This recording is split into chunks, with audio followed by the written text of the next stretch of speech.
एक महाकुंभ प्रयागराज के संगम तट पर चल रहा है तो हथियारों का महाकुंभ बेंगलुरु में लगा हुआ है।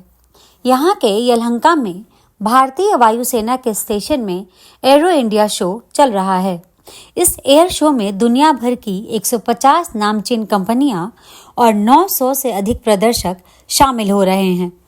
इस बार यह एयर शो इतना बड़ा हो गया है कि आयोजन स्थल का दायरा बढ़ाकर 42,000 वर्ग मीटर से अधिक कर दिया गया है।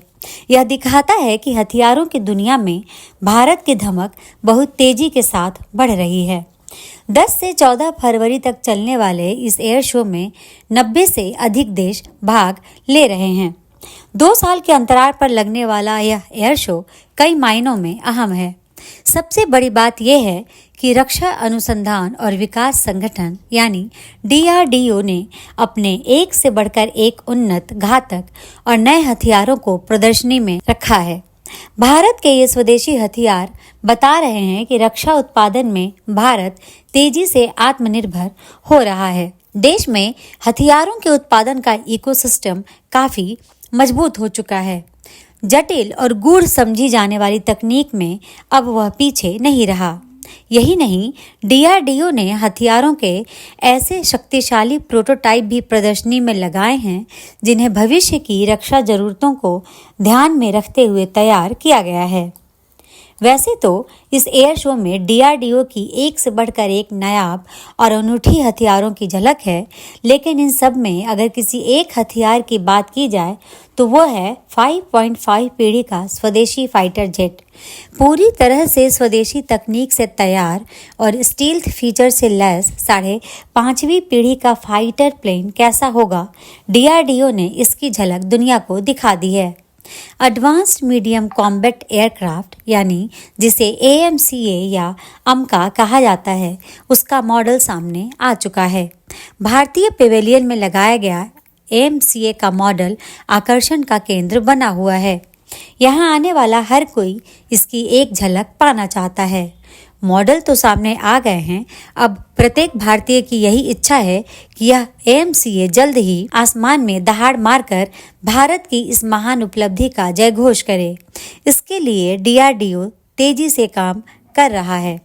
यही नहीं, AMCA के अलावा भारतीय पेवेलियन में ऐसे 16 अन्य स्वदेशी हथियार और रक्षा उपकरण प्रदर्शनी में लगाए गए हैं जो DRDO की तकनीकी क्षमता, कौशल और हुनर को दर्शा रहे हैं।